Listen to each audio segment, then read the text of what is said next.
Magandang araw po sa inyong lahat mga kababayan at welcome back dito po sa ating munting channel Pinas News Review, kung saan re-reviewin po natin ang mga mahalagang balita dito sa Pilipinas. At ito nga mga kababayan, kapapasok lang matapos makipag-sabwatan sa Amerika. Nako. PBBM ipapahamak ang mga Pilipino. Nako, yan po mga kababayan ang ating alamin mula po rito kay Banat News Updates. Nasa description po ang full video link ng video ito. Subscribe na po kayo, at kung bago ka pa lang at di pa po nakapag-subscribe sa ating munting channel, please don't forget to subscribe at i-click na rin po ang bell notification para updated po kayo sa lahat ng ina-uploads nating reaction video. At ito na nga mga kababayan, sama-sama at sabay-sabay po natin pakinggan kung ano po itong ipapahamak ang mga Pilipino. Nako Ito na mga kababayan, sama-sama sabay-sabay po natin pakinggan at panoorin at bigyan ng komento ang video ito. Ito na po. Samantala, nakiisa namang nanawagan si Vice President Sara Duterte para sa maayos, katanggap-tanggap at makataong pagpapairal ng batas at pagtataguyod ng hustisya sa ating bansa.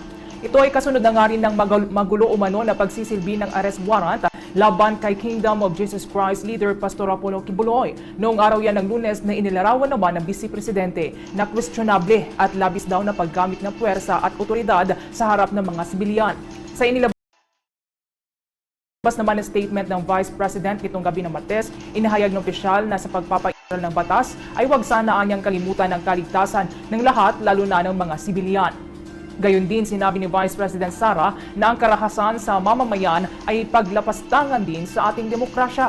Umaasa naman si Vice President Sara na mapapanatili pa rin ang respeto, kaayusan at kapayapaan sa ating bansa. Kung matatandaan nga, nauna na rin naglabas ng statement ang ama ni Vice President Sara na si dating Pangulong Rodrigo Duterte na mariing kinundina ang labis at unnecessary force ng kapulisan sa paghalugad sa properties ng pastor. Humantong din ang ikinasang raid ng kapulisan sa tensyon sa pagitan nila ng mga miyembro ng sekta ni Pastor Kibuloy, subalit wala namang nasugatan sa naturang insidente. Sa kasalukuyan nga ay humaharap ang pastor sa patong-patong na kaso kagaya na lamang ng child abuse, sexual abuse at human trafficking. Medyo isa lang yung ating topic ngayon, pero matindi itong topic natin ngayon. No? Matindi dahil nga na real talk ang ating Presidente Bongbong Marcos at pati na rin ang mga Pilipino na real talk tungkol dito. Alam nyo, nung isang araw, kumakalat itong video ng isang dating, sabi nila, itong si Scott Ritter, former UN Weapon Inspector and US Marine Intelligence Officer. Okay? So dating officer ito ng bansang Amerika. Ni-real talk itong si Presidente Bongbong Marcos. Kasi nagtanong kasi yung isang Filipina reporter dito. Okay? At sampal ito sa mukha ng lahat ng government official natin. Sampal ito sa ating na mga Pinoy. Okay? Ang katotohanan ng relasyon ng Amerika at ang bansang Pilipinas. Sabi nga nila, na-real talk tayo dito sa isang official, no? Dating official ng Amerika na itong si Scott Ritter. Okay? Hindi lang si Presidente Bongbong Marcos ang na-real talk dito, kundi lahat ng mga Pilipino. Kasi yung mindset ng mga Pilipino, itong Pilipinas, buong akala natin na tayo po ay isang matalik na kaibigan ng Amerika, o nandyan yung Amerika para sa mga pangunahing problema ng Pilipinas, especially dito sa mga military matters, no? Pero buong akala natin, pero itong ni-reveal ngayon ng isang opisyal ng Amerika, tama rin pala yung mga some of the political experts and geopolitics experts natin dito sa Pilipinas, na hindi ganun kadali na magsakripisyo ang bansang Amerika para sa atin. Ganon yung datingan. Sabi pa nga nila, nawasak yung amats ni Bongbong Marcos dito. Kasi if you will try to picture out yung mga galaw ng ating Pangulo ngayon, parang umaasa tayo sa Amerika. Okay? Walang problema doon kung makipagkaibigan tayo sa Amerika, okay yun. Pero kung yung problema natin sa West Philippine Sea, na idadamay pa natin yung Amerika, mukhang malayo yun sa posibleng solusyon na ma-achieve natin dito sa West Philippine Sea. Okay, dati na nating sinabi yan na magulo yan. At uminit nga yung China sa atin, tumaas yung tension to the point na marami ng mga nadamay na mga sitwasyon kagaya ng ating mga fishermen. Okay? Kagaya ng ating ekonomiya. Okay? Yung ating trade with China. Naaapektuhan yung maraming mga relasyon tungkol dito.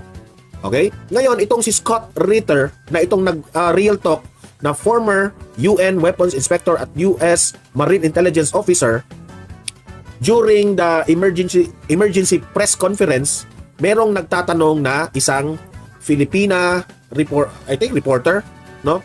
Kasi nagtatanong siya patungkol po sa Ukraine, relasyon ng Ukraine at ng Amerika patungkol nga dito sa laban ng Russia, at kino-connect niya dito sa sitwasyon natin ngayon na tayo po ay nakipagkampi dito sa Amerika laban dito sa problema natin sa West Philippine Sea sa China. So, yan ang tanong niya. Ano ang masasabi mo dito sa mga ganap ngayon? Hindi ni real talk siya, yung reporter. Okay? The danger of the nuclear war is real and must be stopped. Ito, nangyari ito June 12, 2024, itong press club sa Washington, D.C. Ipapakita ko sa inyo mismo ang mga sinasabi nitong si Scott Ritter na medyo matindi itong mga pinagsasabi niya at mukha yatang na real talk tayong lahat dito. Okay? Pakinggan natin at magre-react tayo dito. Okay? Let's play the video. Just so you know, I have a little bit of background in the Philippines. In 1986, I was deployed there as a platoon commander to reinforce the Subic garrison after the fall of the Marcos regime. There was concern about the new People's Army, so I have a warm spot in my heart for the Philippines. Let's build upon what Colonel Wilkerson had said earlier. The United States is incapable of fighting a sustained conflict against a peer-level force. The United States cannot fight and engage China and win. We will not beat the Chinese. We cannot beat the Chinese, and we know this, and yet we're using the Philippines to create the conditions of potential conflict with the Chinese. Real talk yun. Okay, papaliwanag ko yung unang sinabi niya. Prangka nang sinabi nitong si Scott Ritter. So yan mga kababayan, kung hindi pala kayang makipaglaban, no? Makipaglaban ng Amerika ang Pilipinas sa China, kasi alam po nila na walang hindi nila kaya, 'di ba? Sabi nga, we cannot win, 'di ba? May naisip po ako bakit sila naglagay ng napakaraming EDCA sites dito sa Pilipinas? Maaari bang iba yung condition, no? Sige, maglagay kayo dito ng mga EDCA sites ninyo, pero ito ang pabor ko. May pabor na posible naman po yan. Kung Amerika lang ang makikinabang, syempre makikinabang rin dyan ang Pilipinas. Ang tanong, ano ang kapalit ng mga EDCA sites na nilagay dito ng Amerika, diba? Imposible talaga yan mga kababayan. Maaari bang yung mga frozen na Iba, may mga balitang ganun na kaya nagkaroon ng mga EDCA sites dito, kapalit ay yung mga frozen accounts. Yun ba yun? Well, anyway, balikan po natin si BP Sara. Diba, si BP Sara mga kababayan, umamin na nga po na wala nang unit team. At eto na nga, nagsasalita na, no? At ipinagtatanggol po. At hindi naman po lingid sa inyong kalaman, doon sa sinabi niya. Ipinagtatanggol niya po ang mga Damawinyos, mga kababayan. Yung mga civilian, baka raw madamay. Diyan sa mga ginagawa nilang mga raids, no? Excessive forces na ginagawa ng ating gobyerno. Laban po dito kay Pastor Apollo Kibuloy. Ano po ang masasabi niyo dyan mga karibin natin? Ngayong medyo pumapalag na si BP Sara dito sa ating gobyerno. Sa bagay, may nag-comment mga kababayan. Di ba nga wala nang unit team, sabi ni BP Sara. Sabi niya, hindi naman kawalan si BP Sara kay sa unit team ni PBBM. Kasi presidente naman daw si PBBM at si BP Sara ay vice lang. O mas malakas daw ang presidente. Yan lang tanong ko ang naisip ko lang, tingnan natin, di ba? Tingnan natin sa darating na eleksyon. Kung sino ba talaga ang gusto ng taong bayan kasi kasi nga po base po sa mga survey na ginagawa ng mga institutions, no? Number 1 pa rin at nangunguna si Vice President Sara Duterte sa trust and approval ratings, mga kababayan. So meaning, kahit pa presidente yan, diba? Kung ang tiwala naman ng taong bayan ay nasa kay BP Sara, ganun rin, di ba? May nag-comment rin sa last vlog ko, sabi niya, talagang hindi niyo mararamdaman ang pag-angat ng Pilipinas. Kasi nagsalita kasi ako about sa ekonomiya ng bansa natin, di ba? Pababa na. Sabi niya, talagang pababa ang pagtingin nyo sa ekonomiya ng Pilipinas. Kasi mga anti-government kayo. Sabi niya. Kayo kaya maglabas ng pataas ang ekonomiya ng Pilipinas. Sige nga, maglabas kayo ng ebidensya sa panahon ngayon kung talagang pataas nga ang ekonomiya ng Pilipinas. Di ba? Wala kayong mailabas, pero kami meron. Sa piso pa lang, yung value pa lang ng piso at dollar, di ba? Makikita mo na talagang bagsak at mahina ang piso. Edi bagsak ang ekonomiya, mahal ang mga bilihin. Dahil nga mataas ay mahina ang piso. Diba? Mahina yung mababa yung value.